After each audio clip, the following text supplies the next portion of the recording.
Hi, I'm Dr. Rachel Langley. I'm a family medicine doctor here in beautiful Colorado Springs at Pine Ridge Family Medicine, but I wasn't always here. In my previous lives, I've been active duty Air Force and I served as a flight surgeon at various bases around the world.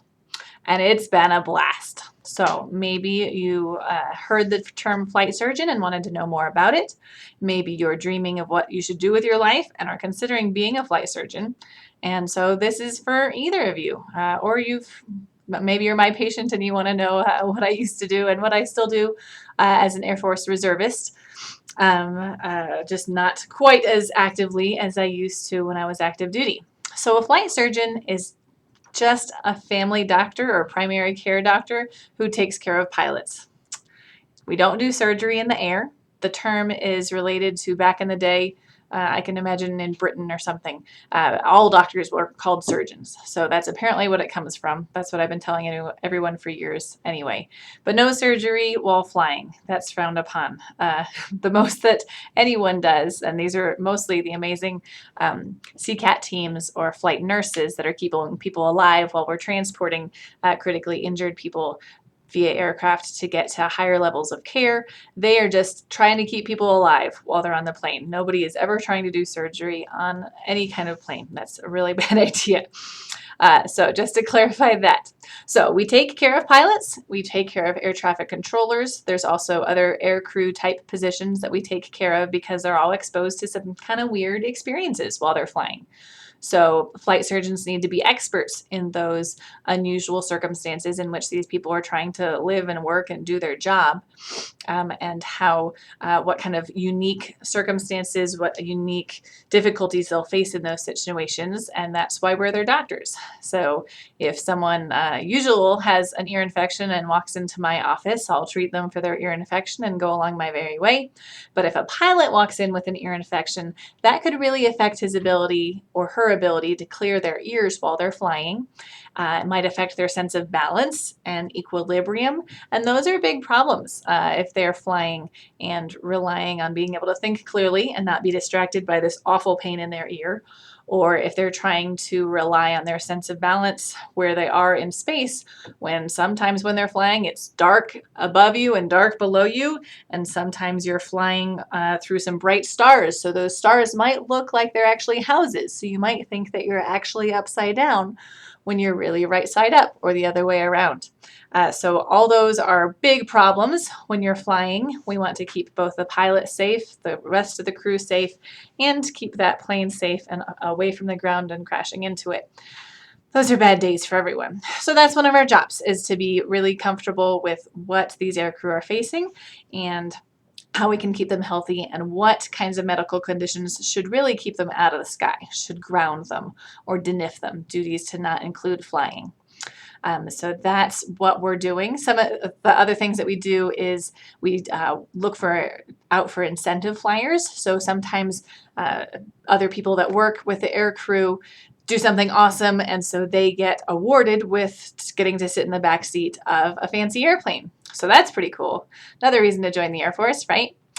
So before they get a chance to go up in that aircraft, though, I get to take a look at them, and they go through a couple classes too in some of the basics of what they'll be experiencing so that they stay safe. And I'll be making sure that they are able to clear their ears. That's one of the big places I already mentioned where air can get trapped kind of between the tympanic membrane and the eustachian tube travels down inside your nose to the back of your nose and throat area. The place where if you swallow or yawn, you can feel that clicking sensation. That's you clearing that tube to allow the pressure inside that space inside your ear and the outside air to come to the same pressure, to equalize. So that maneuver of making sure that those are the same pressure is called a Valsalva. So usually if I'm trying to assess that in someone, I'll have them plug their nose with their fingers and then try to blow through their nose and feel that clicking sensation in their ears. That's a sign that they can clear their ears, that they can equalize that pressure, and that they'll be safe to fly. If they have a cold or some congestion or allergies that are preventing them from doing that, that is a bad time to fly.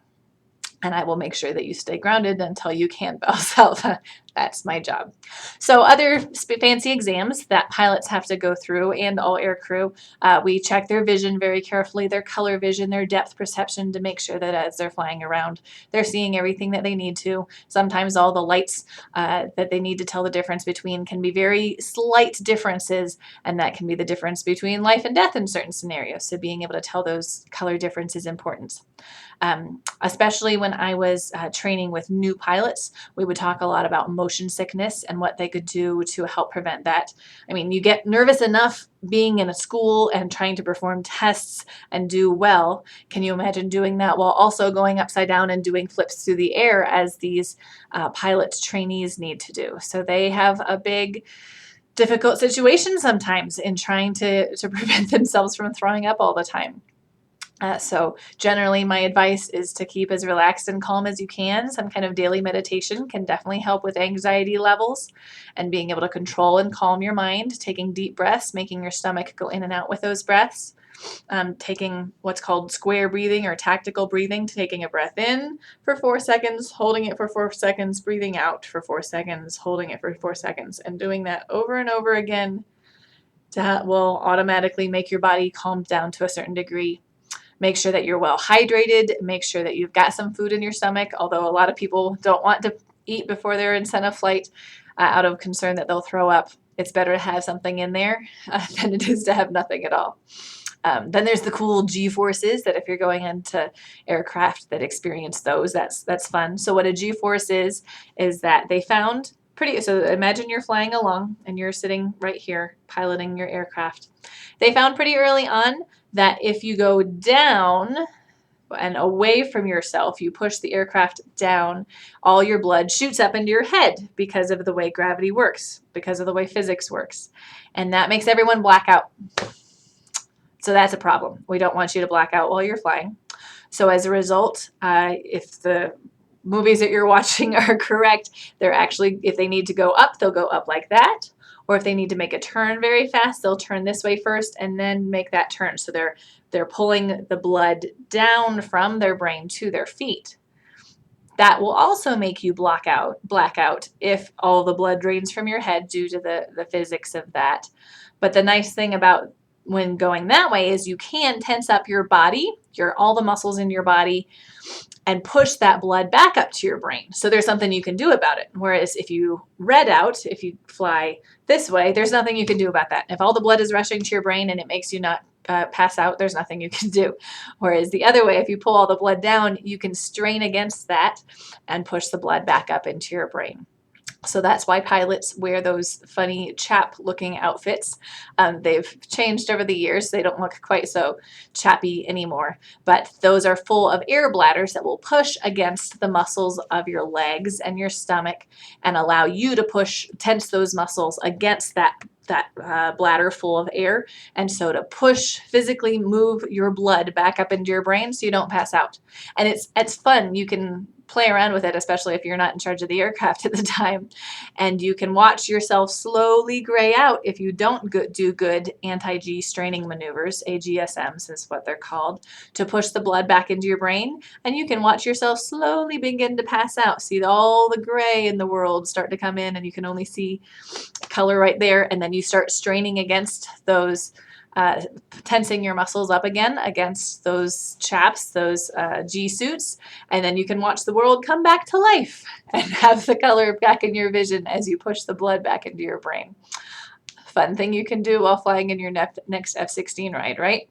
So those are the G-forces that they face. So they need to be in good shape, have strong muscles that they can push against that.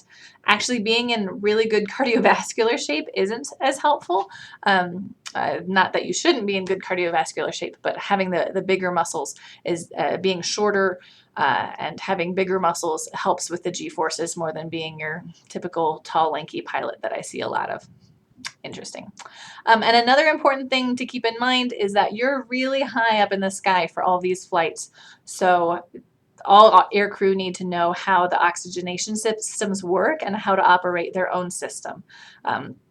There's horrible stories of people not speaking up when they couldn't breathe and perishing. So that is something we definitely want to avoid. So you've got, depending on what kind of aircraft you're in, you've got your own personal oxygenation system or the whole plane's oxygenation system, and knowing where the emergency air is so that that doesn't happen to you. So those are some of the basics of what I do as a flight surgeon and what aerospace physiologists have to be experts in. There's just so many cool career fields out there that revolve around keeping people healthy in the sky, and they're all such an interesting mix of medicine and physics. I strongly encourage anyone who's interested to pursue career paths in those arenas. Thanks for watching. You might want to watch some of my other videos there or subscribe to my channel here so that you can find out when I make a new video. Thanks for watching.